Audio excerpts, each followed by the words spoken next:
Checheniston rahbari Ramzan Qodirov Ukrainada qasos maxsus harbiy operatsiyasi olib borilayotganini ma'lum qildi. Bu haqda u o'z Telegram kanalida yozdi.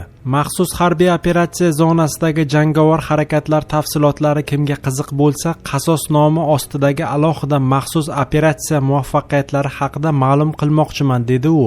Checheniston rahbari so'zlariga ko'ra 25-27 oktyabr kunlari Nikolayev Krivoy Rog yo'nalishida ushbu operatsiya ishtirokchilari o't ochib zarba beruvchi vositalar orqali 657 nafar jangchini yo'q qilib, yana 300 kishini yaralagan.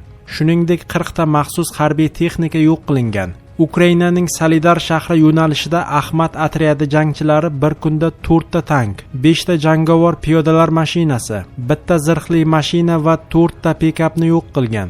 95 nafar iblis izdoshlari va 2 ta mustahkamlangan pozitsiyalar minomyotlar yordamida yo'q qilindi. Bu faqat dastlabki va juda qisqa ma'lumotlar xolos, deb yozdi Qodirov. Uning aytishicha, endi Ukraina qurolli kuchlari qarshi hujum kayfiyatida emas. Rossiya qo'shinlari esa dushmanning yangi hududlarini qamrab olmoqda. Avvalroq Ramzan Qodirov Xerson viloyatidagi chechen bo'linmalaridan birining 23 jangchisi halok bo'lgani haqida xabar bergandi.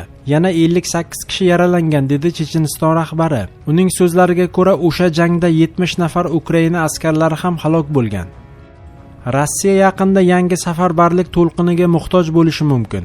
Ukraina prezidenti Vladimir Zelenskiy o'zining xalqqa murojaatida boshqa narsalar qatorida Rossiya rasmiylarining safarbarlik tugashi haqidagi bayonotlariga izoh berdi.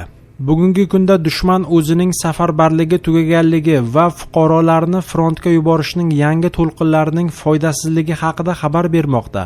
Biz esa frontda butunlay boshqacha narsani ko'rmoqdamiz. Garchi Rossiya safarbarlik qilinganlardan foydalangan holda bizning pozitsiyalarimizga bosimni kuchaytirishga harakat qilsa ham, ular yetarlicha tayyorgarlikka ega emas va yaxshi qurollanmagan. Qo'mondonlari tomonidan qo'pollik bilan boshqarilgan. Bu esa Rossiyaga yaqinda odamlarni urushga yuborishning yangi to'lqiniga muhtoj bo'lishi mumkinligini ko'rsatadi. Biz Rossiyaning hozirgi rahbariyati urushni davom ettirish uchun yangi imkoniyatlar izlashiga tayyorgarlik ko'rmoqdamiz. Jumladan uning Erondan olayotgan yordamlariga ham, deydi o'z murojaatida Vladimir Zelenskiy.